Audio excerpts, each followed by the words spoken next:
The morning Frank died, Ruth Calloway had been in the kitchen making his oatmeal. Brown sugar on the side, the way he had always taken it. A small pot on the low burner, the radio on low, the particular gray light of a November Tuesday coming through the window above the sink. She heard the sound from the bedroom, not a cry, not a call for help, just a single soft exhale, the kind a person makes when they are finally, fully putting something down, and she knew before she crossed the hallway, before she reached the doorframe, before she saw his face settled and still against the pillow, that the 51 years she had spent waking beside this man had just quietly, without ceremony or warning, come to their end. She stood in the doorway for a long time. The oatmeal was still on the burner. She went back and turned it off before she called anyone. If you're enjoying this story so far, don't forget to hit the like button and subscribe. Drop a comment telling me where in the world you're watching from. I love hearing from you. Ruth Ellen Calloway was 74 years old. She had been a postal clerk for 23 years in the small town of Harwick, New Hampshire, a woman of modest habits and considerable competence who had spent her working life sorting other people's correspondence with a care and precision that her supervisors had noted in annual reviews and her colleagues had depended on without ever quite acknowledging directly. She had raised 2 children in the white Cape Cod house on Birch Street that she and Frank had bought in 1978 for $62,000.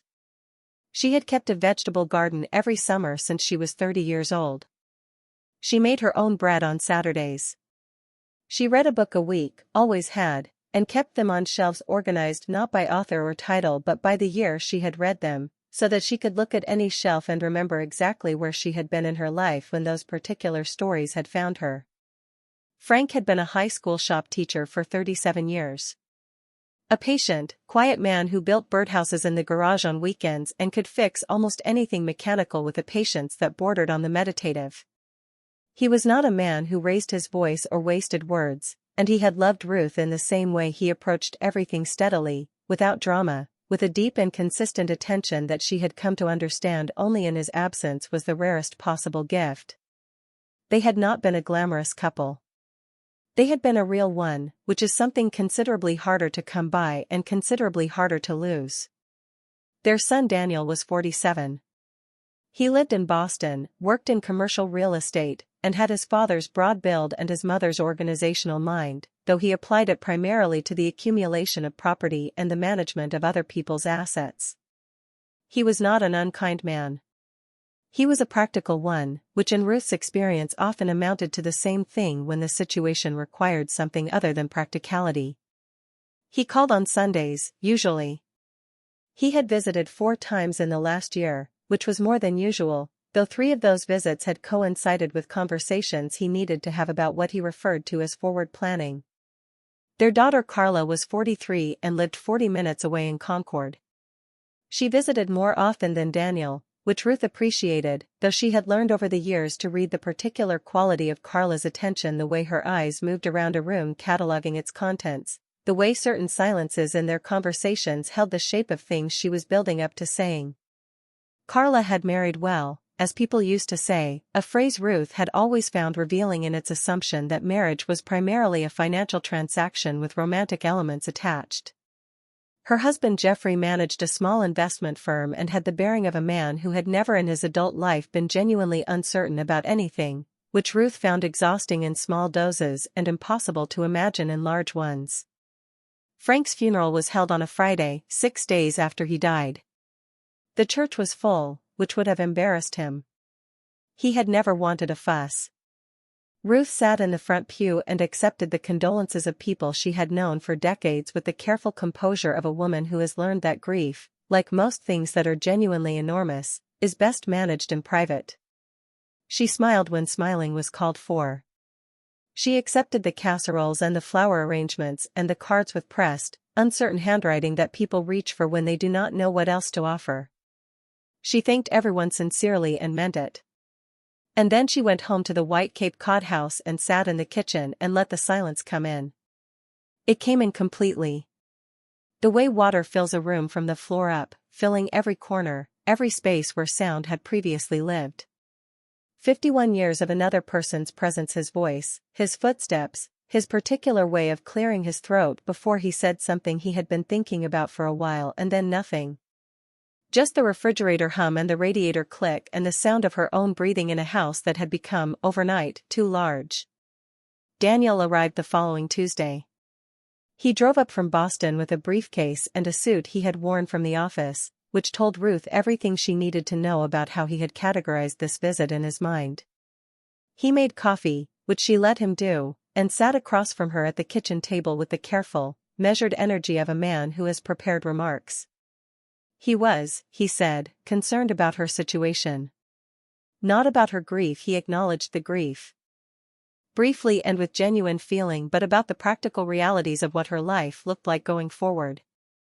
The house was old. The upkeep was considerable for a single person. The neighborhood was not what it had been. He had done some research, he said, and there were several very good communities in the area, senior living facilities, he was careful not to say nursing home, that offered a level of support and social engagement that she might find genuinely enriching. Ruth listened to all of this without interruption. She had raised him. She knew how he organized an argument, knew where the pivot points were and how he moved between them, knew the particular way he used words like enriching when what he meant was manageable. When he finished, she told him she was not moving. He had expected this. He regrouped and came at it from a different angle, the financial one. The house was worth, conservatively, $420,000 in the current market. That was a significant asset. Frank's pension would continue at the survivor rate, which was not insubstantial, but the house itself represented capital that was currently illiquid and depreciating in the sense that its maintenance costs were ongoing. If she sold, she would have resources. If she stayed, she had a large old house and a fixed income. Ruth listened to this as well. Then she told him, again, that she was not moving. If you're hooked on this story, make sure to subscribe and turn on notifications so you never miss an upload. Your support means everything and helps me bring you more emotional stories like this one. Carla came the following weekend, without Jeffrey, which was either a concession to the sensitivity of the conversation she intended to have or a tactical decision that his presence would make the conversation harder to control. She arrived with flowers, orange dahlias, which she knew were Ruth's favorites, which was either genuine thoughtfulness or a particularly sophisticated form of softening. Ruth put them in a vase and made tea, and they sat in the living room with the afternoon light coming in from the west the way it always had, casting the same long amber rectangles across the same old rug. Carla's approach was different from Daniel's. She was warmer, more willing to sit inside the grief before she moved through it to the practical matters she had come to address. She talked about Frank. She cried a little, which was real. She talked about memories from childhood, the birdhouses in the garage, the way he used to let her hand him tools when he was fixing the car, the particular patience he had extended to everyone in his orbit without ever making it feel deliberate. Ruth was grateful for that. She was starved for Frank, for any version of him that someone else had kept, and Carla offered what she had generously and without rushing. Then, when enough time had passed, she moved to the thing she had come to say. She had been talking to Daniel, she said. They were both worried. Not just about the house and the practical concerns, but about Ruth herself, about what it would mean for her, emotionally, to remain in a space so saturated with Frank's absence. Sometimes a fresh start, Carla said carefully, could be a form of healing. Not a forgetting, but a releasing. And the house could give her that freedom if she chose to let it. Ruth set her teacup down on the saucer. She looked at her daughter, who was 43 years old and had her father's eyes and her mother's chin, and was sitting in this living room where she had grown up, telling Ruth what would be good for her. She asked Carla, plainly, if she and Daniel had spoken to a realtor. Carla's pause was about a second too long. They had made some preliminary inquiries, Carla said. Not commitments. Just information gathering. Just understanding what the options were. Ruth nodded slowly. She appreciated, she said, that they were worried. She appreciated that they were present and that they were trying, in their way, to help. But the house on Birch Street was her home and Frank's home, and she had no intention of leaving it on someone else's schedule, and she would be grateful if the preliminary inquiries were allowed to remain exactly that. Carla left before dinner. the dahlias stayed. Ruth put them on the windowsill where the afternoon light would reach them and stood looking at them for a while, thinking about the particular quality of being loved by people whose love comes packaged in decisions they have already made about what is best for you. It was 3 weeks after Frank's funeral that Ruth's attorney, a careful, deliberate woman named Patricia Oakes who had handled Frank's estate paperwork, called with something she described as requiring a conversation in person. They met in her office on a Thursday morning, a small suite on the second floor of a brick building on Harwick's Main Street where Patricia had practiced for 30 years and where her diplomas and her client files coexisted with a collection of ceramic owls that she had never explained to anyone. Patricia had, in the course of processing Frank's estate, come across a document that had not been part of any file Ruth had provided. It had been among Frank's papers, in the locked metal box he kept in the bottom drawer of his garage workbench. The box Ruth had given her after the funeral without opening it herself because she had not been able to make herself do it yet. The document was a deed. Not to the house on Birch Street, not to any property Ruth had known Frank to own. It was a deed to a farmhouse and 41 acres of land in Calder, Vermont, a small rural community about 2 hours north, recorded in Frank's name as of 19 years ago. Attached to the deed, in Frank's handwriting on a piece of lined notebook paper, was a single sentence, "For Ruth, when she needs it. Tell her to go to her mother's attic." Ruth read the sentence twice. She read it a third time. Her mother, Vera Hutchins, had died 11 years ago at the age of 91. She had lived her entire adult life in Calder, Vermont, on the farmhouse property that her own father had built and that she had inherited and maintained through 60 years of Vermont winters largely on her own considerable will. Ruth had grown up in that farmhouse. She had left it at 22 to marry Frank and had returned over the years for holidays and summers until Vera's death, at which point the property had passed, Ruth had always assumed, through the estate into some resolution she had not closely examined because Frank had handled the estate matters and she had trusted him completely and had been too absorbed in her own grief to ask detailed questions. She had not known Frank had held the deed. She had not known the farm still existed as a discrete asset in anyone's name. She had not, it occurred to her now in Patricia Oakes's office with the ceramic owls watching from their shelf, ever specifically asked. Her mother's attic had been sealed since 1987. Ruth knew the year precisely because she had been there when Vera sealed it. She had been 40 years old, visiting for the summer with the children, and she had come downstairs one morning to find Frank helping Vera carry the attic door's old iron hasp up from the cellar, the one that had come off its hinges years before. They had reattached it together, Vera and Frank, and Vera had clicked the padlock through it and put the key on the cord she wore around her neck and said, in the tone that meant the subject was closed, that some things keep better when they are left alone. Ruth had asked, once, in the years that followed, what was in the attic. "Your inheritance," Vera had said, and changed the subject. Ruth had assumed she meant old furniture. The box of her grandmother's quilts that had always lived up there. The trunks of photographs and letters that Vera guarded with the particular ferocity of someone who has decided that family history belongs to the family and to no one else. She had not thought much more about it because Vera was not a woman who invited follow-up questions and because the attic, sealed or not, had always been simply part of the landscape of the farmhouse the way the stone walls and the old apple orchard and the particular creak of the third stair from the bottom were simply part of the landscape. The key on the cord around Vera's neck had been buried with her, at Vera's specific and written instruction. Ruth sat in Patricia Oakes's office with the deed in her hands and the note in Frank's handwriting and thought about a woman she had loved completely and a man she had loved just as completely and the possibility that both of them had known something she did not, had agreed on something between themselves that they had kept from her for years, perhaps for decades, and had arranged with a care and a patience that was beginning to feel less like secrecy and more like an extraordinary act of faith. She told Patricia she needed a few days. Daniel called that evening. He had spoken to Patricia Oakes, not about the details of the deed, but he had apparently learned that there was a property matter requiring attention, and he called with the particular urgency of someone who has detected an asset in motion and wants to understand its trajectory. Ruth answered his questions honestly and briefly. There was a property. It had belonged to her mother. It was now in Frank's name, which meant it was passing to Ruth. She did not mention the note. She did not mention the attic. He would want to come up and help her assess it, Daniel said. He knew people in Vermont property development. He could make some calls.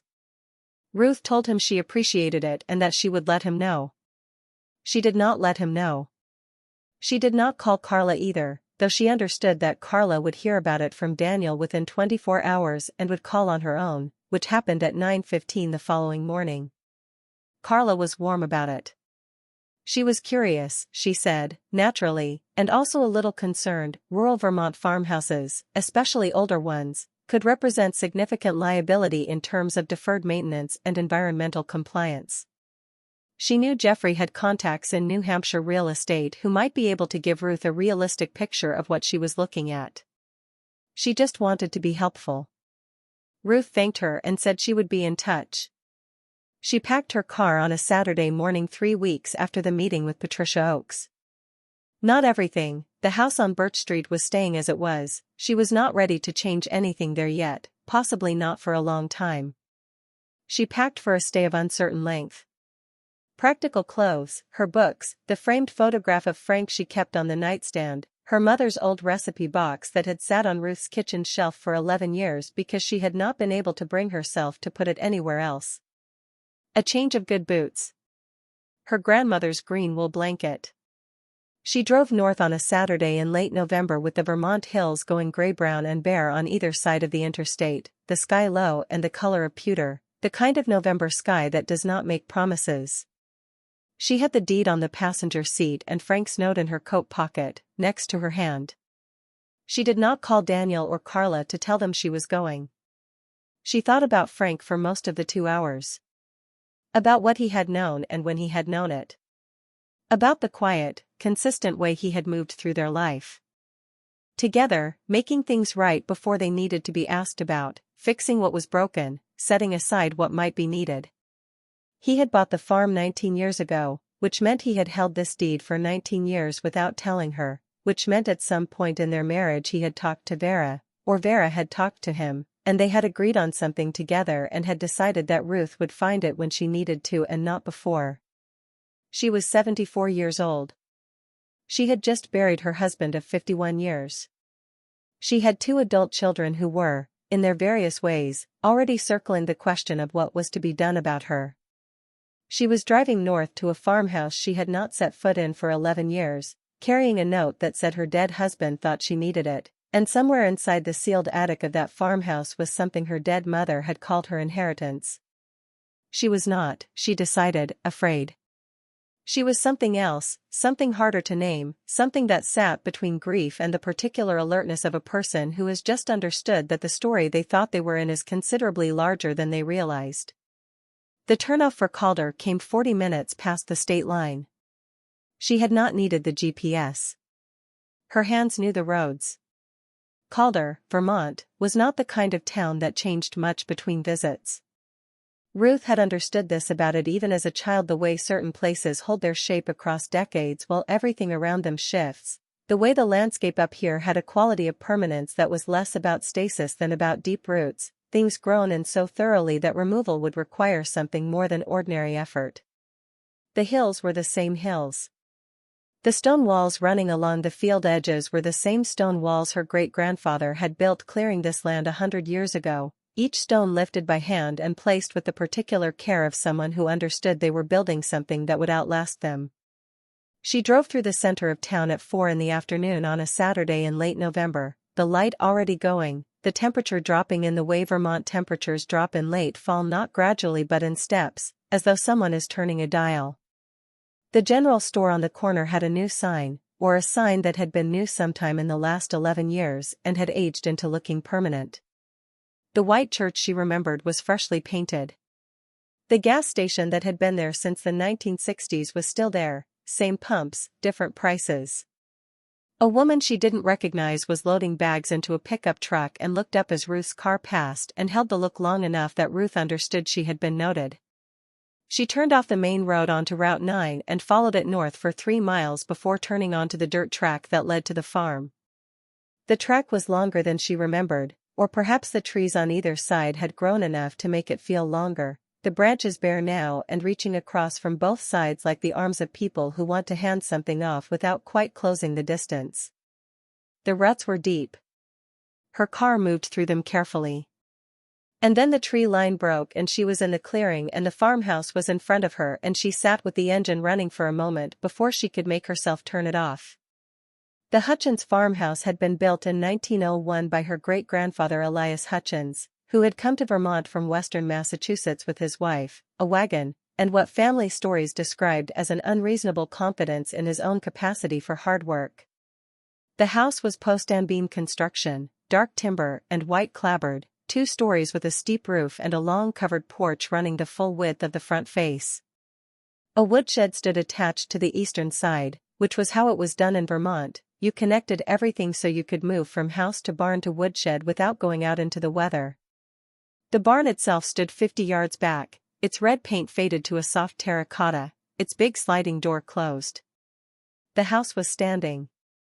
That was the first thing she registered. After 11 years empty, in a Vermont climate that treated unoccupied buildings with considerable indifference to their survival, the house was standing solidly on its foundation, the roof visibly intact, the porch boards sagging in one corner but not collapsed. The windows were whole, every one of them. The chimney showed no obvious damage. Someone had maintained this. Not restored it, not kept it in the condition it had been when Vera was alive, but maintained it in the sense of preventing its deterioration, which was itself a considerable effort and did not happen by accident. She got out of the car into cold that felt personal, the kind of cold that has been waiting for you. The air smelled of wood smoke from somewhere distant and wet leaves and the mineral sharpness of a Vermont November that she had carried in her sense memory for 50 years without quite knowing it was there. Her boots on the frozen ground made a sound that was also a memory. The front door key was on the same ring as the deed, given to her by Patricia Oakes with no explanation of where it had come from or how Frank had obtained it. Ruth climbed the porch steps they held and fitted the key into the lock, and the lock turned cleanly, which meant someone had oiled it recently, which meant someone had been here, which meant the maintenance she had observed from the outside had an agent she had not yet identified. Inside, the house was cold but not the bone-damp cold of a space that has been abandoned. The air had the stillness of a room that has been shut rather than forgotten. Ruth stood in the front hall and let her eyes adjust. The old pine floors were dusty but whole. The plaster walls, cream-colored and marked with the faint ghosts of pictures that had hung and been removed over the years, showed no cracks beyond what age had always put there. The staircase at the end of the hall, its balusters dark with old varnish, was solid. She put her hand on the newel post and felt the particular solidity of something that was built to last and had. She moved through the room slowly. Her mother was everywhere and nowhere. The kitchen still had Vera's cast iron skillet hanging from the wall hook where it had always hung. The shelves still held the row of ball jars Vera had kept for canning, empty now and dusty but aligned with the same precision Vera had brought to everything she organized. In the sitting room, the rocker by the front window was still there, positioned at the angle that caught the best light, which was where Vera had always kept it, which was where Ruth had sat in it as a child watching the snow come across the fields. The wallpaper in the dining room, a pattern of small dark leaves that Vera had chosen in 1963 and defended against every subsequent suggestion that it might be time to change it, was faded but present. There was firewood stacked inside the woodshed, a full cord at least, split and covered. There was a bag of salt for the steps. There were 2 new propane tanks standing against the exterior wall by the kitchen door, connected to the range, and when Ruth turned the burner on it caught on the second click. Someone had left a bottle of dish soap and a clean dish towel on the kitchen counter, folded in thirds. A box of matches on the shelf above the stove. She had not told anyone she was coming today. Not Daniel, not Carla, not Patricia Oakes.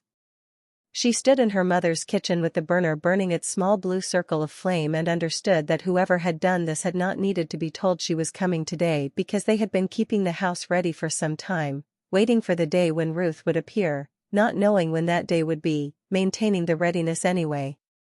She built a fire in the sitting room fireplace before dark. The flue drew well. She sat in her mother's rocker and watched the flames and thought about Frank, who had known about this house for 19 years, who had made a note on a piece of lined paper that said for Ruth when she needs it, who had paid someone to keep this place standing and ready and waiting. She had not yet cried since leaving Harwick. She cried now, quietly, alone in her mother's house with the fire going and the night coming down over the Vermont hills and the sealed attic above her holding whatever it held. She fell asleep in the rocker and woke at 2 in the morning stiff and cold, the fire low.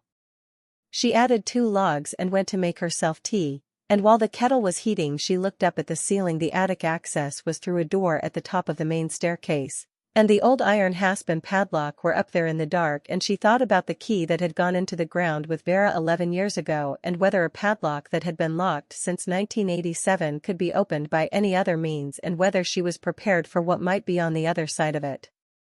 She was not, she decided, ready yet. Not tonight. If you're hooked on this story, make sure to subscribe and turn on notifications so you never miss an upload. Your support means everything and helps me bring you more emotional stories like this one. The woman's name was Dottie Marsh. She arrived the following Monday morning in a rusted Subaru Vermont state vehicle. Ruth had always thought carrying a covered dish and wearing an expression of someone who has been watching for the smoke from a chimney and has finally seen it. She was somewhere in her late 60s, stocky and direct, with cropped gray hair and the wind-roughened complexion of a person who spends most of their time outdoors and has reached an accommodation with that fact. She introduced herself as Dottie from the farm 2 miles up on Route 9 and said she had been looking after the Hutchins place on and off for the past several years, doing what needed doing, which she delivered as a statement of plain fact rather than an overture. She had been paid for the work, she said, by arrangement through a lawyer's office in Burlington, the details of which she had been instructed not to discuss in specifics, but she could say that the arrangement had been made by someone who wanted the place kept sound and had not wanted questions asked about why. Ruth thanked her. Dottie set the covered dish on the kitchen table. It was a bean and ham soup, which Ruth would later understand was Dottie's standard response to any form of human difficulty, and looked around the kitchen with the proprietary assessment of someone who has been caring for a space and is now inspecting her own work. The roof over the back bedroom had needed patching 2 winters ago, Dottie said. She had arranged that. The propane line had needed a new fitting last spring. She had arranged that too. The well pump was original equipment and would need attention within the next few years, but it was holding. The furnace in the cellar was a 1970s oil unit that was technically still functional but on which she would not bet any substantial amount of money. Ruth listened and took notes on the back of an envelope she found in her coat pocket. This was the same coat she had worn when she left. She had not unpacked properly yet. She was not sure what properly unpacking meant when you were not certain how long you were staying. She was staying. She understood this about herself, without quite having decided it. She asked Dottie about the town, and Dottie told her. Calder had 800 and some residents, down from the 1100 or so it had counted when Ruth was growing up here. The general store was run by a man named Pete Okafor, whose father had bought it from the previous owner in 1989 and who made the best coffee in the county. The volunteer fire department met on Thursdays. The library was open Tuesday, Thursday, and Saturday. The school was consolidated now, the kids bused to the regional middle and high schools. There was a town meeting every March, and attendance was considered a form of basic civic participation rather than optional civic virtue, which was how Vera Hutchins had always treated it. When Dottie mentioned Vera, her voice changed slightly. Not softer, exactly, but more careful, in the way that people speak about someone they respected without reservation and want to honor accurately. Your mother was something, Dottie said. Not the kind of something that requires explanation and elaborate evidence. Just something. Ruth understood exactly what she meant.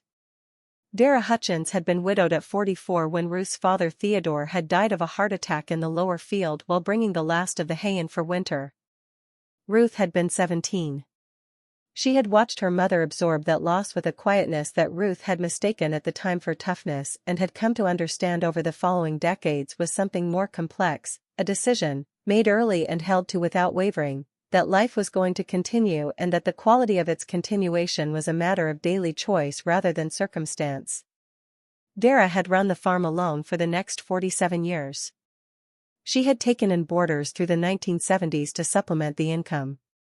She had sold off the timber rights on the back 40 acres in 1984 in a transaction that had generated more income than anyone who knew her finances would have predicted.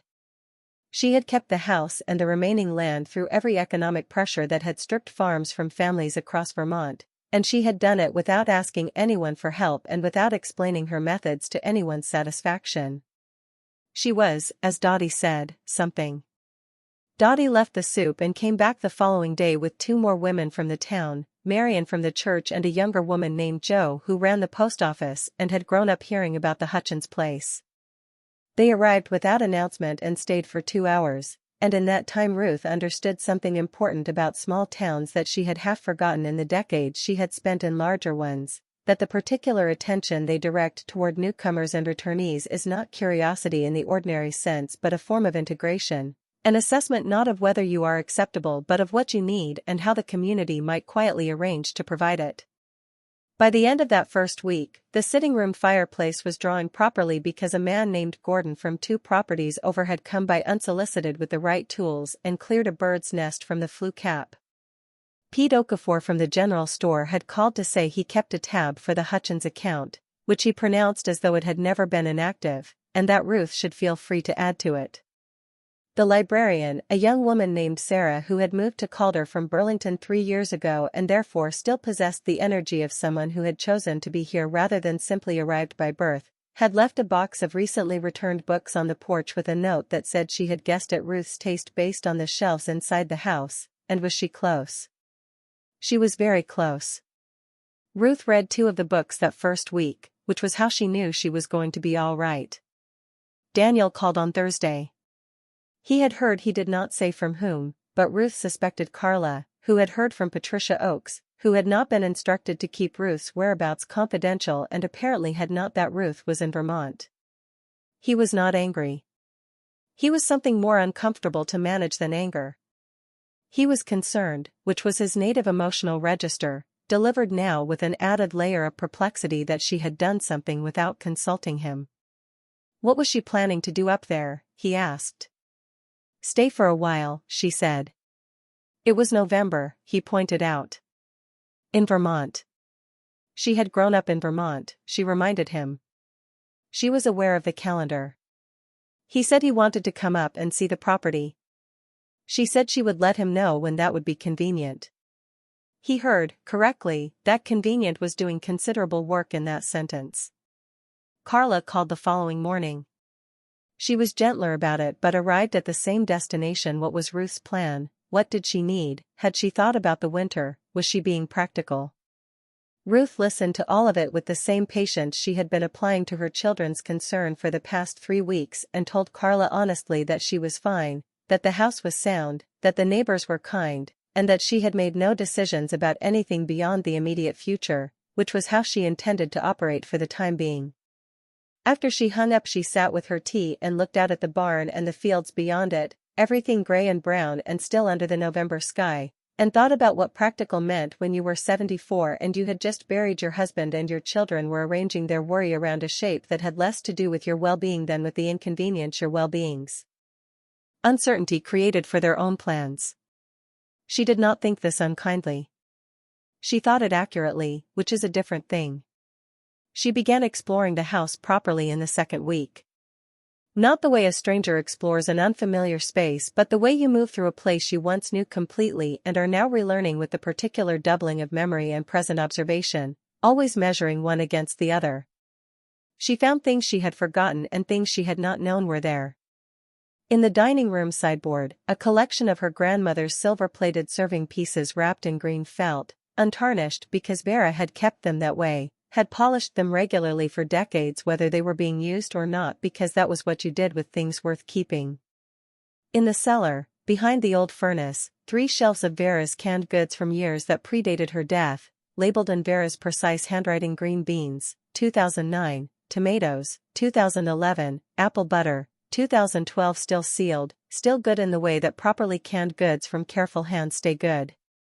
In the woodshed, hanging from a nail above the door, a hand-drawn map of the property lines that Ruth recognized as her father's draftsmanship, his engineer's hand making the curves of the creek and the angles of the fence lines with the particular precision of a man who measured things before he drew them. And in her mother's bedroom, in the top drawer of the old maple dresser that had been in this room for as long as Ruth could remember, she found something she had not expected to find. It was a letter. Sealed in an envelope with Ruth's name written on the front in Vera's handwriting, a handwriting Ruth would have known anywhere, the same precise, slightly forward-leaning script that had appeared on birthday cards and recipe cards and the margins of library books her mother had not technically been supposed to write in. The envelope was not yellowed or fragile. It was not old. It was cream-colored and firm, the kind that comes in a box from a stationery store, and the handwriting on it was steady, which meant it had been written when Vera's hands were still reliable, which placed it before 2009 when the arthritis had started claiming her grip. On the back of the envelope, in smaller letters below the seal, Vera had written, "Not yet, Ruth. You'll know when." Ruth set the letter on the dresser and looked at it for a long time.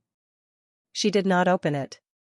Whatever "when" meant, she did not think it was now. She thought she would know when it was now.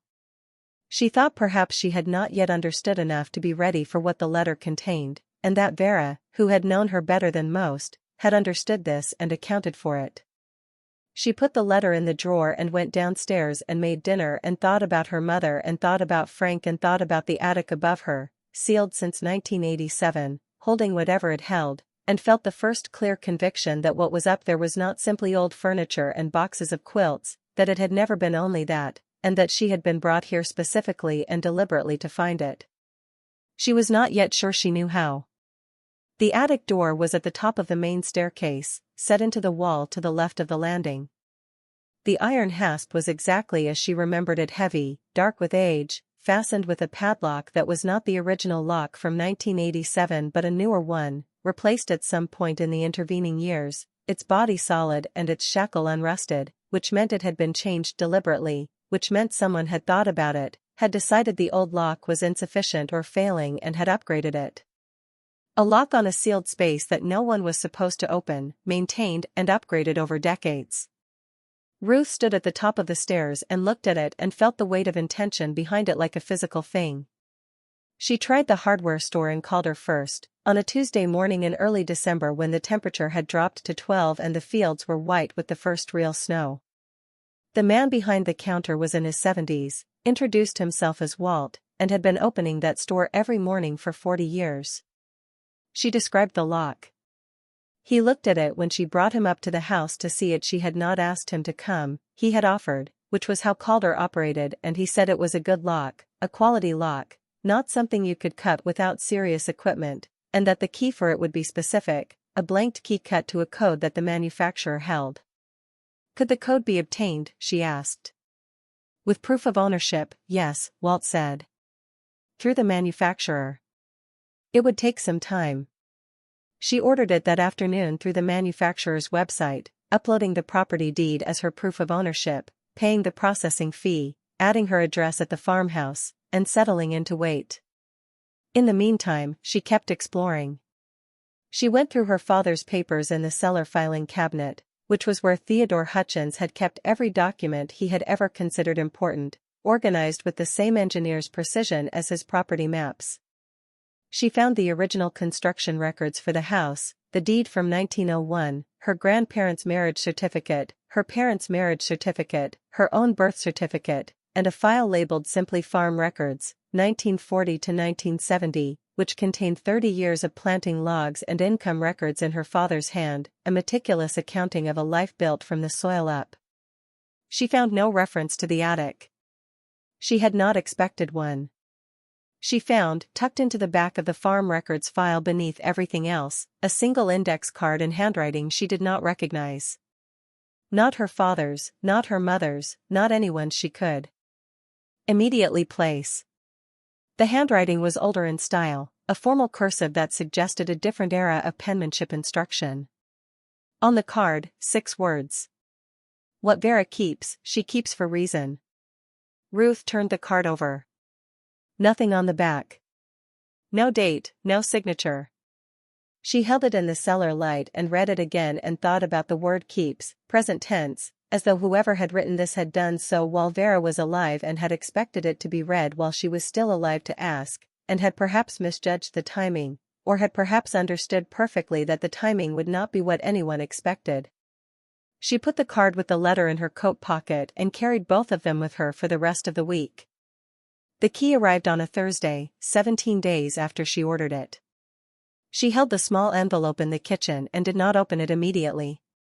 She made tea first. She sat with the tea and thought about her mother, who had sealed this attic when Ruth was 40 years old and had told her the contents were her inheritance and had locked the subject as firmly as she locked the door. She thought about Frank, who had held the deed to this property for 19 years and written a note on a piece of lined paper and put it in a locked box in his garage to be found after he was gone. She thought about the index card with the 6 words in the unknown hand and the letter in the dresser drawer with its instruction to wait. 3 people, she thought. 3 people had arranged pieces of something around her without her knowing, had placed things for her to find in a sequence they had apparently trusted her to follow when the time was right. And the time was, apparently, now. She finished her tea. She put on her cardigan and her boots and she went up the stairs. The padlock opened on the first try. She had expected resistance. 37 years since anyone had touched it, or 37 years since anyone had touched the original lock, and however many years since the replacement had been fitted she had expected stiffness, the particular mechanical reluctance of a thing that has been kept in one position so long it has forgotten how to move. Instead the shackle released cleanly, with a small precise click that sounded, in the silence of the upstairs landing, very loud. Ruth removed the padlock and set it on the floor beside her. The iron hasp swung free.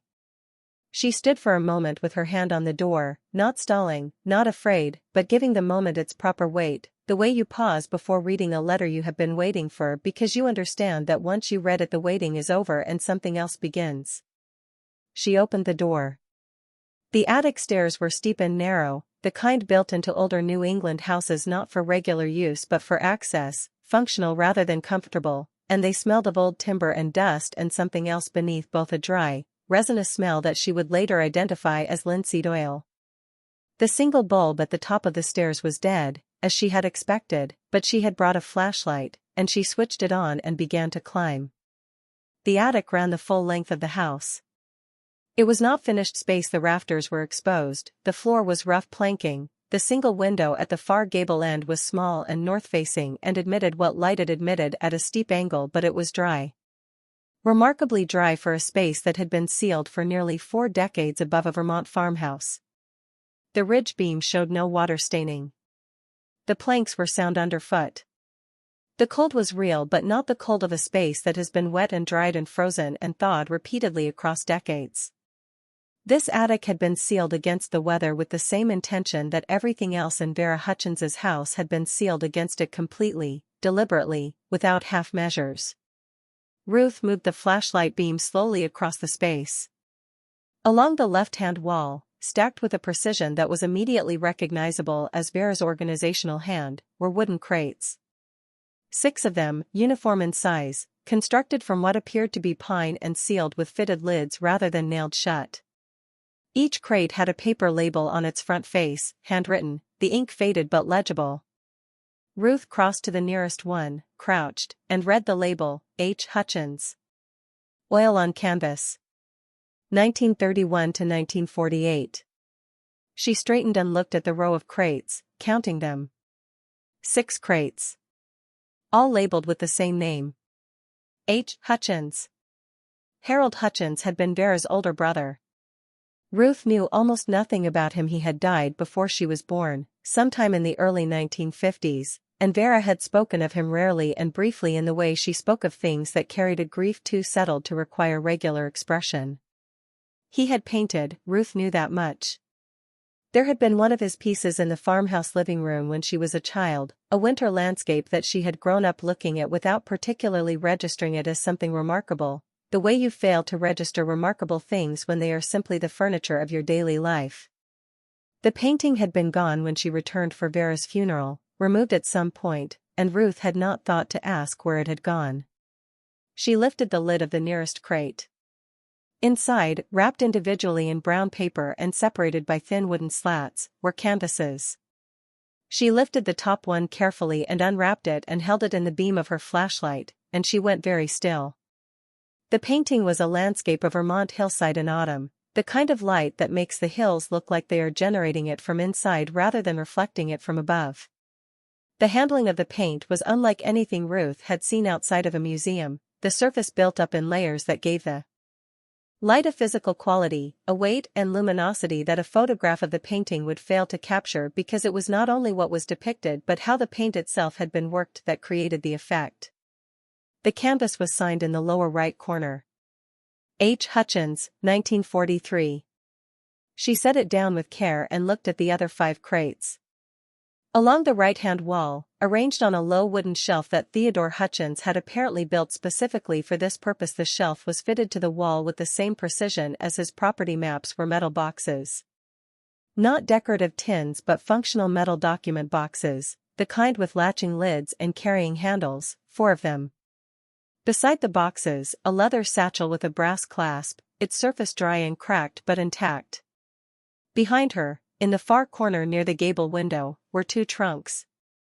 Old-fashioned steamer trunks, the kind her grandparents' generation had traveled with, dome-topped and brass-latched, the leather strapping still present if stiff.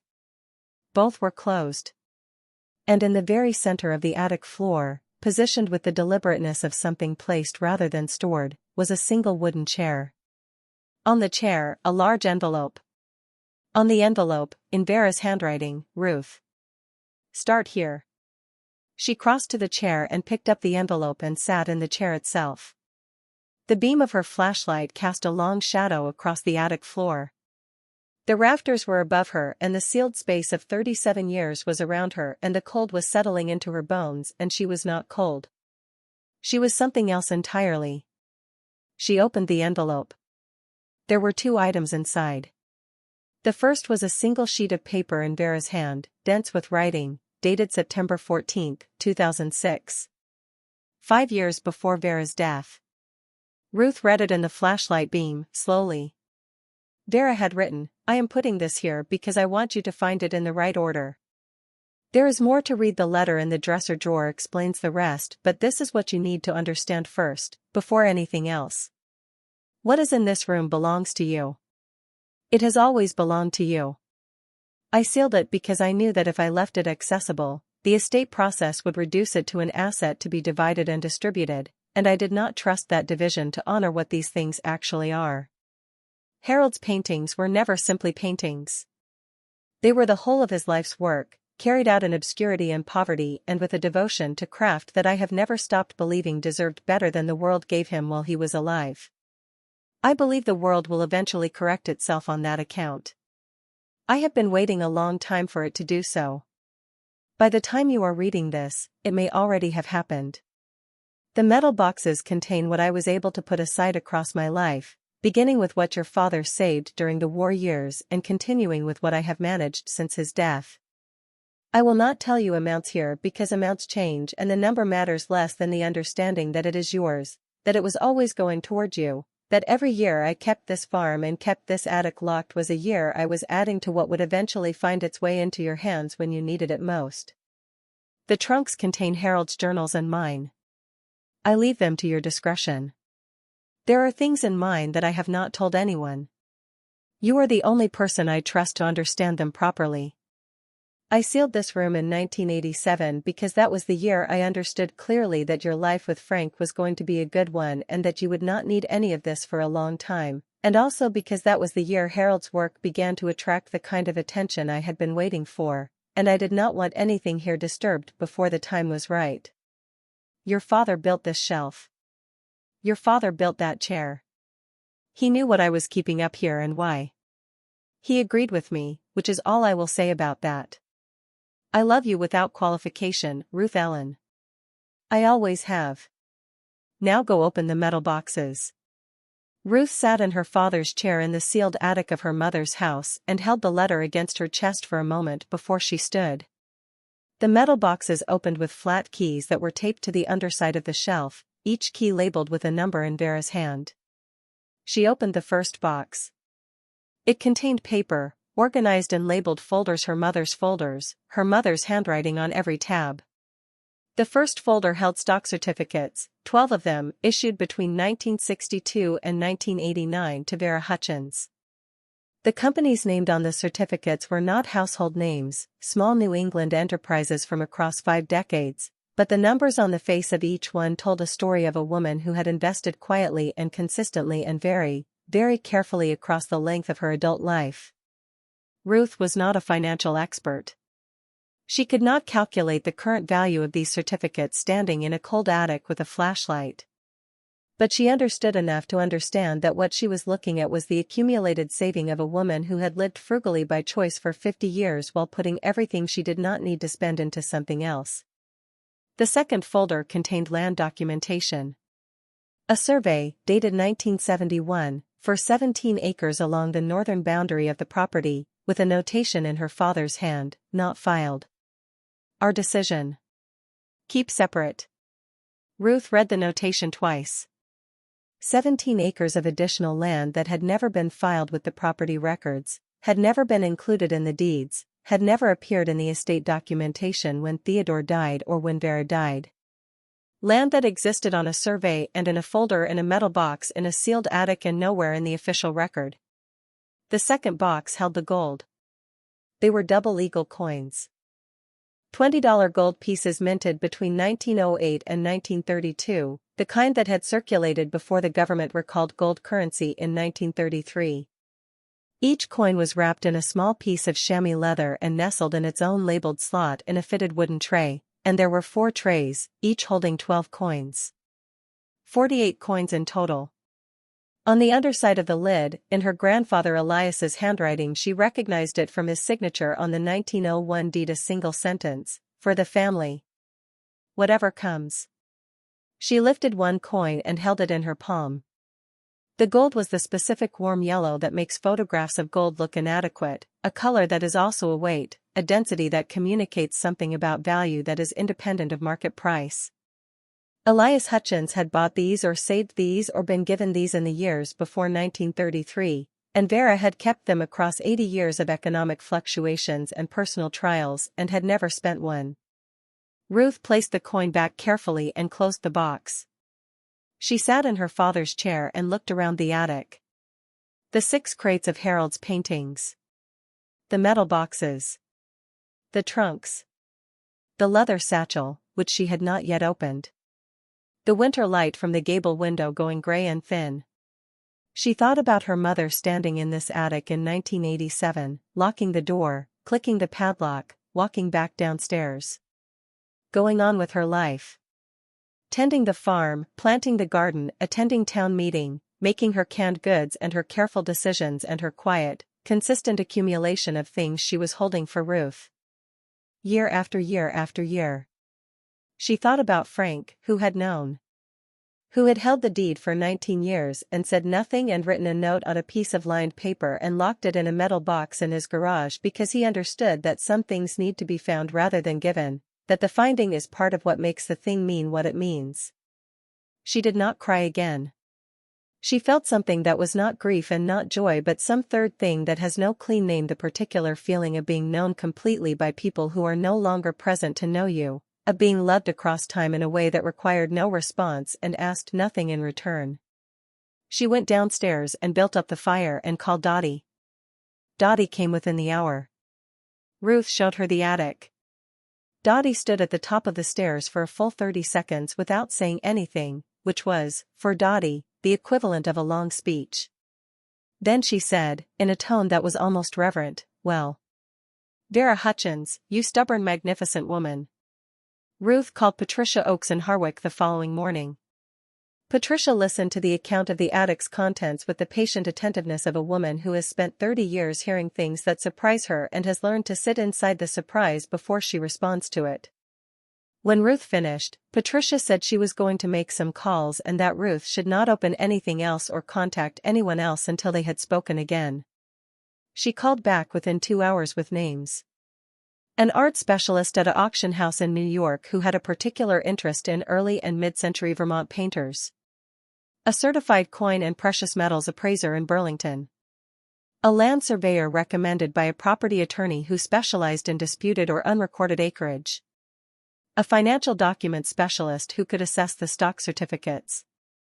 4 people, 4 specialties, and a recommendation from Patricia that Ruth allow her to coordinate the visits because the process would be cleaner if it were managed from the beginning with legal oversight. Ruth said yes to all of it. They came over the course of 2 weeks in January, each one driving up to the farmhouse on Route 9 and climbing the attic stairs and doing the careful, specific work of their expertise while Ruth sat in the kitchen with tea or stood in the attic answering questions or simply waited by the fire in the evenings for whatever the day had produced. The art specialist was a woman named Claudia Stern, mid-40s, precise and unhurried in her methods. She spent a full day with Harold's paintings, photographing each one, examining the surfaces with a loupe, consulting reference materials she had brought from New York. She had heard of Harold Hutchins. She told Ruth that evening at the kitchen table his name appeared in several scholarly surveys of New England regionalist painting from the 1930s and 1940s, always with a notation indicating that his work was largely unaccounted for, that the few pieces in institutional collections had been acquired by accident rather than intention, that the body of his output was presumed either lost or in private hands in unknown condition. There had been a reassessment of his work in progress for several years among art historians who specialized in this period. The timing, Claudia said carefully, was not unfavorable. She came back 3 weeks later with a colleague and a formal appraisal document. The 61 canvases in the 6 crates she had found additional work in the leather satchel that Ruth had not yet opened. 11 smaller studies on board were assessed at a combined value of between $2.3 and $2.7 million, depending on how the market received them and whether the auction house chose to release them as a collection or individually. She recommended the collection approach. There was a narrative there, she said, that would serve the work. She could build it. The coin appraiser's name was Robert Fenn, a quiet man in his 60s who handled each of the 48 double eagles with a reverence that Ruth found unexpectedly moving. He examined dates and mint marks and surfaces with tools she did not know the names of and produced his assessment in writing the following day: average grade very fine to extremely fine across the collection, current market value per coin ranging from $22,000 to $41,000 depending on specific date and condition. Combined collection value estimated conservatively at $1.4 million. The land surveyor confirmed the 17 acres. He filed the corrected boundary documentation with the town clerk in Calder and with the county recorder, and the property attorney confirmed that the acreage was legitimately Ruth's under the chain of ownership and that the failure to include it in the filed records across 2 estate settlements was an error of omission rather than a legal forfeiture. The 17 acres, assessed at current market rates for undeveloped Vermont woodland, were valued at $380,000. The stock certificates were more complicated and produced the most surprising result. The financial document specialist worked with a securities researcher across 3 weeks to trace the certificates through mergers, acquisitions, name changes, and corporate evolutions across 6 decades. Several of the holdings had dissolved to nothing. Several had been absorbed into larger entities whose shares had continued to exist in successor form. 2 of the 12 certificates had produced descendants that were publicly traded and whose accumulated value, corrected for splits and dividends and the various mathematical consequences of 60 years of compounding, came to an amount that required the specialist to walk Ruth through the calculation twice before she trusted that she had heard it correctly. The combined assessment, delivered by Patricia Oakes in a phone call on a Thursday evening in late January while Ruth sat in the kitchen with the fire going and Dottie sitting across the table because Dottie had taken to simply being present on important evenings without being asked, was approximately $4.8 million. Conservatively, the art market was variable and the final sale amounts would depend on conditions Ruth could not control. But the floor, the minimum below which the total was unlikely to fall, was somewhere above $4 million. Vera Hutchins had sealed this attic in 1987 and lived simply on her Vermont farm for the 24 remaining years of her life and had told no one, and the number was $4 million. Dottie poured them both a glass of whiskey from the bottle she had brought without comment. They sat with it for a while. In the morning, Ruth went to the dresser drawer and took out the letter. It was long. 7 pages in Vera's hand, written in 2009 when the arthritis was beginning and the handwriting was still steady enough to express what she needed to express. Ruth read it at the kitchen table with her tea, beginning to end, without stopping. Vera wrote about Harold first. About growing up with him, about understanding very early that what he could do with paint and canvas was something outside ordinary talent, something that belonged in a different category altogether. About watching him be overlooked and underpaid and underestimated his entire short life. About the paintings he had given her, which he considered of no particular value, which she had accepted and kept because she understood their value even when he did not. About the letter she had received in 1987, 3 years after Harold's death, from an art historian at the University of Vermont who had seen one of Harold's pieces in a small gallery and wanted to know if there were more. About the decision she had made at that point to seal the attic and wait for the right time, because she knew instinctively, without being able to fully articulate why, that releasing the work piecemeal in the wrong context would be the wrong thing for Harold's legacy and the wrong thing for Ruth. She wrote about Theodore. About the coins, which Elias had given to Theodore on his wedding day with the instruction that they were for the family and that the family would know when they were needed. About the land, the 17 acres, which Theodore had surveyed privately in 1971 after a boundary dispute with a neighboring property owner and had chosen not to file because he did not trust the dispute's resolution and wanted the documentation in his own hands until the question was settled, which it had been, and which he had then forgotten to file, or perhaps had simply become accustomed to the arrangement. She wrote about the investments. About the modest amounts she had put aside every year from the farm income, from the timber rights sale, from the boarders through the 1970s.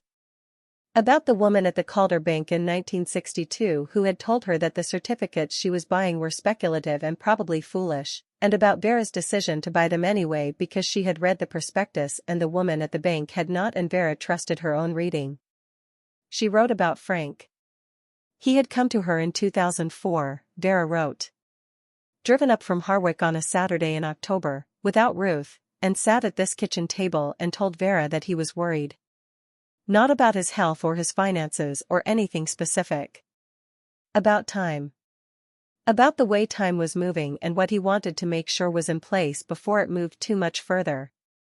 He had asked Vera directly if there was anything he needed to know about what Ruth would have when the time came. He had said it just like that, when the time comes, without specifying what time, because men like Frank understood that the time they meant was comprehensible without explanation. Vera had told him everything. She had shown him the attic. She had explained the lock and the key. And what the key would do after she was gone. And Frank had sat with it all and then said, quietly, that he thought the best thing he could do was make sure the farm stayed in the right hands, that it didn't get absorbed into an estate or sold before Ruth was ready, and that when Ruth needed it, it would be there for her to find. He had bought the deed the following year. Vera wrote, I have never told anyone in my life what I am telling you in this letter. I did not tell your father everything, I did not tell Frank everything, and I am telling you everything now because you are the person it belongs to and you are ready to have it. You would not have been ready at 40, or at 50, or even at 60. Life teaches certain things in the order it teaches them, and the order cannot be rushed. You are ready now because you have lost the 2 people who were most completely yours, and you are still here and you are still standing, and that is the proof I needed, that I have always been waiting for. The woman who can survive that kind of loss and still stand is the woman who can carry what I have left for her. That is you, Ruth Ellen. It has always been you. She ended the letter with a list of practical instructions: the location of every key, the name of the art historian at the University of Vermont, the details of every investment she wanted Ruth to know. And at the very bottom, in the careful hand of a woman who was writing with arthritic fingers and wanted to make sure these last words were legible above all others, I loved your father. I love Frank for what he did. I love you more than anything I have put in that attic, and that is saying quite a lot. The farm is yours. Open all the windows in spring. The garden will come back. Ruth sat at the kitchen table for a long time after she finished reading. The fire ticked in the wood stove. Outside, the February snow was falling in the slow, committed way it falls in Vermont when it intends to stay. She thought about her mother writing this letter with arthritic hands in 2009, knowing she would not be alive to see Ruth read it, trusting that the attic and the letter and the locked door and the key buried with her would eventually arrange themselves into the sequence that would bring Ruth to this kitchen table at the age of 74 on a February morning. She thought about the love required to plan something that carefully across that many years for someone else's benefit with no possibility of witnessing the outcome. She folded the letter and held it. Daniel called that afternoon. He had heard from Patricia Oakes's office that there was an ongoing assessment process at the farmhouse property involving outside specialists, and he was calling, he said, to understand what was happening and how he could help. His voice carried the particular tight energy of a man who is trying to sound relaxed while receiving information that is disturbing his carefully maintained picture of a situation. Ruth told him, plainly and without preamble, what had been in the attic. She gave him the numbers. She gave him the names of the specialists and the summary of each assessment. She did it with the same calm precision her mother had used for everything that mattered, and she did not soften it or build to it gradually because she was done, finally and without rancor, with managing other people's ability to process information about her life. There was a silence on the line that lasted long enough that she wondered if the call had dropped. Then Daniel said, slowly, "I didn't know." "I know you didn't," Ruth said. Another silence. Then, "How did Frank know?" "He went and asked," Ruth said. "He drove up and sat at the kitchen table and asked." She let that land where it landed. Carla called an hour later. Carla cried, which was genuine, and said things that were genuine, that she was sorry, that she had not understood, that she wished she had been less worried about the practical things and more willing to simply trust her mother. Ruth accepted all of it without diminishing it and without amplifying it. She told Carla she was not angry. She told her that she understood how it had looked from the outside, and that the view from the outside is always incomplete, and that this was nobody's fault and not a thing that required forgiveness so much as a thing that required understanding, which was different. She told both of them, separately and with the same directness, the farm was staying. She was staying. She had no plans to sell anything she did not choose to sell and every plan to remain exactly where she was for as long as she chose to remain there. Neither of them argued. Something in how she said it made argument beside the point. Daniel drove up in March. He came alone, no briefcase, and wore a flannel shirt that Ruth did not recognize, which meant he had bought it for the occasion, which moved her in a way she had not expected. He walked the property with her in the mud-season cold, the fields beginning to show the first gray-green of early growth under the retreating snow line, and he was quiet in a way he was not usually quiet, which meant he was looking rather than assessing. He stopped at the stone wall along the lower field boundary, the one his great-great-grandfather had built, and put his hand on the top stone, and stood there for a moment. Then he said, without looking at her, "I thought I was being practical." "I know," Ruth said. "I was managing. Like I manage everything. I made a plan without asking you what you wanted." "Yes." He looked at the field. The hills beyond it were still winter pale, but the sky was doing what Vermont skies do in March, that particular brightening that is not quite spring but is the promise of it. "I'm sorry, Mom."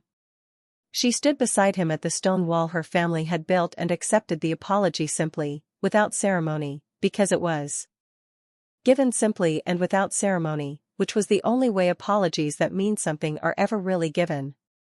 "Come back in June," she said. "I'll have the garden in by then." He came in June. He brought his wife and his 2 teenagers, who had never been to Vermont in summer and who spent the first afternoon walking the farm's boundaries with a curiosity Ruth found entirely gratifying. Carla came in July with her husband, who turned out to be more capable of genuine conversation than Ruth had given him credit for, and who spent a long afternoon with Dottie comparing notes on property maintenance in a way that suggested he had found his natural conversational register at last. Claudia Stern released Harold Hutchins's paintings through the New York auction house in October, accompanied by an essay in an art publication that laid out Harold's biography and the discovery of the collection with a care and intelligence that would have made Harold uncomfortable and Vera extremely satisfied. The auction ran across 2 days and generated considerable attention in the art world. The final total came to $2.4 million. Ruth donated a painting to the Vermont State Museum and one to the University of Vermont's art collection, and she kept 3 of Harold's canvases for herself: the autumn hillside she had first unwrapped in the attic, a winter study of the farm from the lower field, and a small portrait of a woman that she was almost certain was Vera at about 30 years old, painted from memory after the fact, carrying in it the particular quality of Harold's love for his sister that no appraisal could quantify. The gold coins sold through a specialist dealer over 4 months at prices that confirmed the upper range of Robert Fenn's estimate. The land survey was filed and the 17 acres were formally recorded and assessed and will remain part of the farm's acreage for whatever time the farm continues to stand. The stock certificates produced what the specialist's calculation had indicated, and that money went into a trust that Patricia Oakes helped Ruth establish, structured carefully to provide for Ruth's needs and to direct the remainder, at her death, toward 2 recipients: a scholarship for young women from rural Vermont pursuing education in the arts, established in Harold Hutchins's name, and a land conservation fund for the Calder region, established in Vera and Theodore's names jointly. The farmhouse was restored across the summer and fall, work undertaken by local contractors whose families had lived in Calder for generations and who brought to the work the particular pride of people repairing something they consider part of their own community's history. The porch was rebuilt. The roof was reshingled. The interior walls were replastered and painted, and the old kitchen was given what it needed without being given what it didn't. The wallpaper in the dining room, the small dark leaves that Vera had chosen in 1963, was reproduced by a specialist because Ruth had decided it was staying, which was final. The garden came back, as Vera had said it would. Ruth planted it in May with seeds she ordered from a Vermont seed company and starts she grew in the kitchen window through April, and by July it was producing more than she could use, which meant she was bringing things to Pete Okafor's store and to the church's weekly table and to Dottie and to Marion and to whoever happened to be around when she had too much of something good. This was, she understood, exactly what it was supposed to do. She turned 75 in November. Dottie organized something at the general store without asking permission and invited most of Calder, and Ruth walked in to find a room full of people she had known for less than a year who had nonetheless become, with a thoroughness that continued to astonish her, the community around which her days were organized and from which her days drew meaning. Daniel was there. Carla was there. A woman named Jo from the post office gave a toast that made several people cry. Pete Okafor had made a cake from a recipe he had found in Vera's handwriting in the general store's files, where it had apparently been sitting since 1974. Ruth stood in the middle of it all and thought about a farmhouse that had held its secrets for 37 years. About a mother who had loved her across decades of careful silence. About a husband who had driven up a Vermont road on a Saturday in October and sat at a kitchen table and asked the right question in the right way and then done the right thing without telling anyone. About a sealed attic and a manufacturer's key and a small precise click in the silence of a landing and a smell of linseed oil and cold air. She thought about Daniel's hand on the stone wall. About Carla's voice when she said she was sorry. About the way loss opens you in ways that nothing else does, the way it removes something load-bearing and leaves you with a view of yourself that is both devastating and, if you are willing to look at it without flinching, clarifying in a way that nothing easier ever quite manages to be. She was 75 years old. She had lost her husband and found her inheritance and learned, finally and without any remaining ambiguity, what her mother had always known about her, that she was exactly strong enough for whatever came, that she had always been strong enough, and that the evidence had simply required the right circumstances to become fully visible. The farm was hers. The attic was open, all its windows letting in the light. The garden would come back again next spring. And Ruth Calloway was not at the end of anything. She was right in the middle. Thank you so much for watching until the end.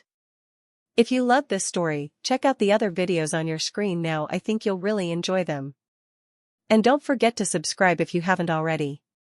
See you in the next story.